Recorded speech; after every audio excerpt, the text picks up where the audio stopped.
What's up, everybody? My name is Shannon and I am still waiting for my Satyr, and today I want to dig a little bit deeper into the Chaos Walking trilogy as a whole, but in particular Monsters of Men by Patrick Ness, because there is a lot to unpack here and I just really need to talk about it. So obviously there is going to be spoilers, so just be aware of that if you haven't read this series yet. So the Chaos Walking series is heavily influenced by the information age. These books started to come out, I believe, in 2008, around 2010, so as we're slowly getting more into this social media age, and Patrick Ness was very interested in this idea of a world where you can't hold back information. Just it's information all the time flying at you whether you want it to or not. You can't stop yourself from giving all of this information. It's just always there, and that manifests itself in what's called the noise. So we're on this new planet, it's called New World, and all of the men and all of the animals and all of the native creatures have noise, which basically means you can hear their thoughts, you can see their thoughts all the time. No filter, never. It's just always a constant bombardment of literal noise. Like they talk about, like if you go to a town, it's just so loud. There are bars where the music is just blaring because they are trying to drown out this noise. And we're introduced to this boy named Todd. He's the youngest boy in this town called Prentice Town, and there are no women here. None at all. They are all completely gone. They all died mysteriously. We don't know what's going on. And we do learn that Todd really doesn't know a whole lot. He is the youngest boy in this town. He is on the cusp of becoming a man. He doesn't know what's going to happen. He's hoping to learn a little bit more. And as the story goes on, we learn a lot of things. And we learn that in a world where you are constantly bombarded by information, it is still very easy to lie and to keep secrets and to bury the truth beneath all of that garbage. And that is a very interesting lesson for Todd to learn. But above all, in the first book, we see Todd arm himself with a book, which unfortunately he can't read because he doesn't know how to read, and with a knife. And what we learn about Todd is that he's not a killer. And they even say in the last book that what Todd is good. He can't kill things. He sees the best in people, and that's what's so amazing about him. We are introduced in the story to a girl named Viola. She is from a scout ship. There are a new wave of settlers coming in. Her parents die in the crash, so it's just her. And when Todd stumbles upon her, he's never met a woman before. He's never ever seen a female in his life other than the sheep on his farm. And what's amazing is that Viola doesn't have noise. And that's what we learn, is that women do not have noise at all. And he kind of is thrust on this adventure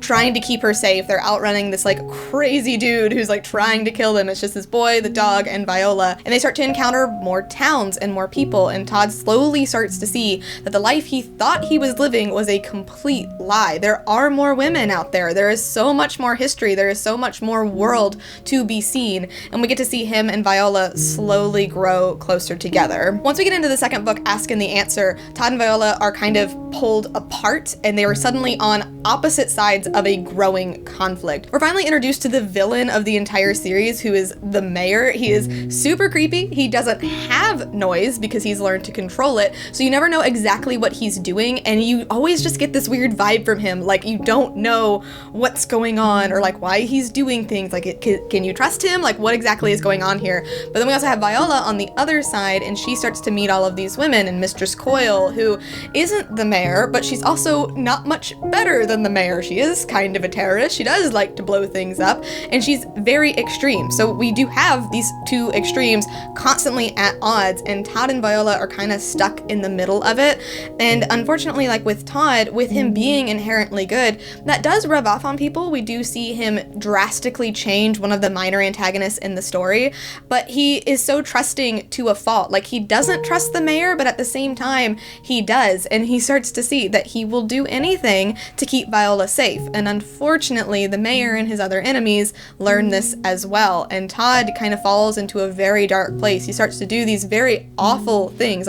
They start putting bans around the native creatures of this world, bans that can never be taken off. Then they start banding the women as well, and we learn in the third book that those bans were poisoned, and it starts to slowly kill off the women. And Todd does these things. He doesn't like to, he doesn't want to, but he does do them. And that kind of comes to a head in the last book in the series, in Monsters of Men, because we finally see from a Spackle's perspective, from the native creatures of the land, what they think of Todd. Like, we've only seen Todd really through his own eyes and through Viola's eyes, but we finally see it through this character named 1017, who is one of the Spackle creatures that Todd bans, that he thinks of Todd as the knife. This is a boy who killed one of their own, like he was completely innocent and he killed him anyway. This is somebody who came and forced them into slavery. This is somebody who came and didn't want to do these bad things. He regretted it, but he did it anyway. And this is something that 1017 observes as that's what makes him like the worst of all of them,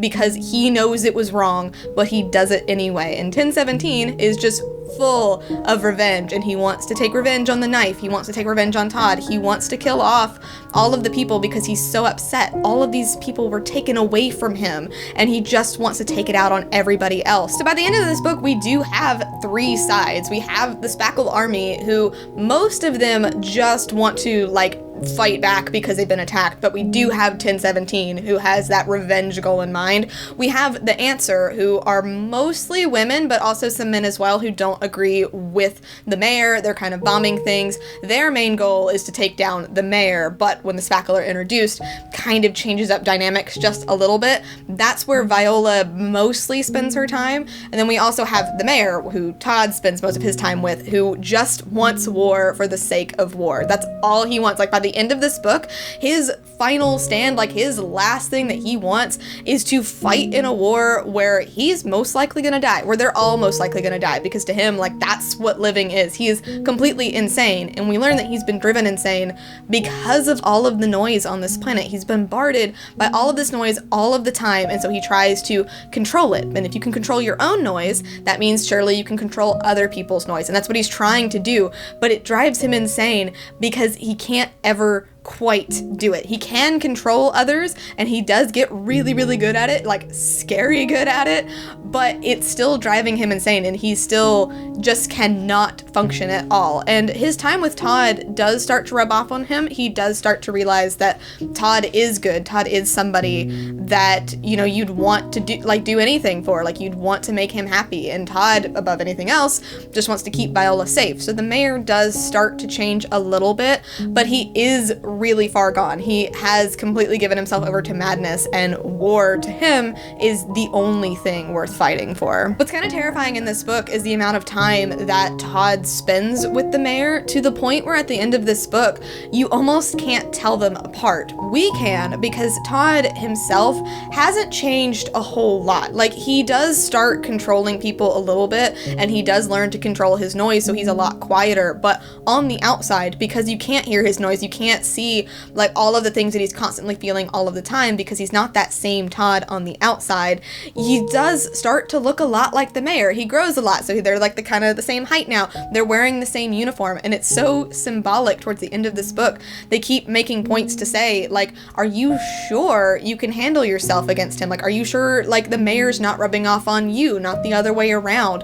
And that really comes to bite him, because even though in the end Todd does defeat the mayor, Todd and Viola are together again, they love each other, they win the day, because Todd has gone that far, it gets him killed, because 1017 wants to kill the mayor. By the end of this book, he's finally given up his revenge on Todd, and he sees him, and he thinks he's the mayor, and he kills him. And that is just, it's really amazing. It was a really interesting turn of events, because this whole book I thought Viola was gonna die. She spends the entire book very sick because of the armbands. She is banded as well, and I just thought that this book was gonna end with her dying and that Todd was gonna have to deal with that. But instead, we have this character who in this entire series we learn is inherently good. He is a good person. He sees the good in the world, and he believes that we can trust people. He believes that people can change. He believes that things will get better. He wears his heart on his sleeve, and all he wants is to save people, and that character dies. And it's just really insane, and I keep thinking about it because I don't know how I feel about it, but it's just amazing. And then to see what this does to characters, like what this does to Viola and how angry she gets, because she will kill to save Todd. Like, Todd says that he would kill to save Viola. We never quite get to see that, but we do see Viola kill to save Todd, so it gets very scary. And we do see 1017 feel that immense regret immediately upon killing Todd, and he has to live with that forever. And it's just it's a lot. It's a lot, and it's so good. It really broke me that this book went in this direction, but honestly, it's such an amazing way for the book to go, and so I really wouldn't change it, even though it just made me so freaking emotional. So my final thoughts on this book, just to kind of like wrap it up, is that I really love it. This is a very heavy story. It deals with a lot of very heavy themes. It's very symbolic, it's very metaphorical, but this is a story that needs to be told. I honestly have thought about this book a lot, like every single day since I started it. And I started this series like 4 years ago, and I went back to it because I finally found the rest of it, and I can't stop thinking about it. It just gives you so much to piece together, to look over, and it's very amazing. And I do really believe that everybody should read this series because there's so much to it and there's so much you can get out of it. That's why I'm very happy that it is going to be a film, because it's going to make it so much more accessible for a lot more people. I just really hope that they do a good job with it. Like, they don't have to stick directly to it, because obviously we'll always have the book, like the movie can be different, but I just hope they do a good job with it. I hope they don't make it just another like typical YA dystopian movie, because that is not what these books are. They are so much more than that. This is a story that deserves to be told. So if you haven't been reading it, I did kind of spoil like literally everything for you, but I still highly recommend it. It is just so good. Like, obviously I cannot stop talking about this book,